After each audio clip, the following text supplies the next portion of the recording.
ধর্মনগর আগরতলাগামী যাত্রীবাহী ট্রেন থেকে উদ্ধার প্রায় 24 লক্ষ টাকা।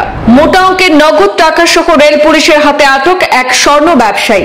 বিপুল পরিমাণ নগদ অর্থের কোনো বৈধ নথিপত্র না থাকায় রেল পুলিশ ওই স্বর্ণ ব্যবসায়ী যাত্রীকে আটক করে।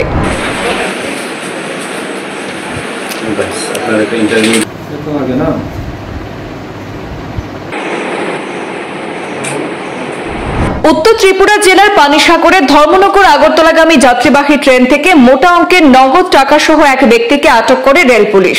জানা গেছে, ধর্মনগর জিআরপি থানার পুলিশের রুটিন চেকিং এ ধর্মনগর আগরতলাগামী ট্রেনে তল্লাশি চলাকালীন পানিসাগর এলাকায় চলন্ত ট্রেন থেকে এক যাত্রীর ব্যাগ থেকে মোট 23,98,900 টাকা উদ্ধার করা হয়। পরে টাকা সহ সেই যাত্রীকে নিয়ে আসা হয় ধর্মনগর জিআরপি থানায়। আটক ওই যাত্রীর নাম রাহুল দেবনাথ, বাড়ি ধর্মনগরের নয়াপাড়া এলাকায়।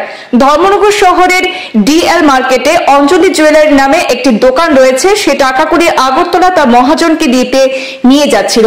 তবে এত বিপুল পরিমাণ নগদ অর্থের কোনো বৈধ নথিপত্র সে দেখাতে পারেনি, তাই জিআরপি থানার পুলিশ সেই যাত্রীকে আটক করে। ধর্মনগর জিআরপি থানার পুলিশ জানিয়েছে, গোটা ঘটনায় তদন্ত অব্যাহত রয়েছে। খতিয়ে দেখা হচ্ছে এত বিপুল পরিমাণ অর্থ বহন করে নিয়ে যাওয়ার আসল রহস্য। উদ্ধার করা সেই অর্থ সহ ধৃত যুবককে আয়কর দপ্তরের হাতে তুলে দেওয়া হবে বলে জানিয়েছে জিআরপি পুলিশ। সে আমরা সকালে ধর্মনগর থেকে চিঠি নিয়ে আমরা করে চেকিং করতে করতে আমরা পানিসাগর যাওয়ার পরে ট্রেনের মধ্যে পানিসাগর যাওয়ার পরে ওকে একটু সন্দেহ হইলো, ওকে জিজ্ঞাসা করলাম ব্যাগের মধ্যে কি। তো ও একটু দস্তাবেজ করছিল যে কী করে লাভ দিয়ে যাবে, নেমে যাবে, এই যাবে, এই যাবে, এরকম করছিল। তখন আমরা তাকে ধরে নিলাম। কী নাম তার? রাহুল। তার নাম রাহুল দেবনাথ। বাবা নাম হচ্ছে মনমোহন দেবনাথ। বাড়ি হচ্ছে নয়াপাড়া ধর্মনগর। তো নামার পরে সে বলছে টাকা আছে, আমাদের কাছে বলেছে টাকা আছে। তো তাকে আমি নামালাম, নামে সে এখন তারপরে আমরা কী করলাম, দেখলাম যে টাকা আছে, আমরা টাকাটা হাতে নিই, ওকে নিয়ে আমরা থানাতে চলে আসলাম। থানাতে চলে আসার পরে আমাদের বড় বড় আছে, ওর কাছে আমি বললাম, আমরা করলাম।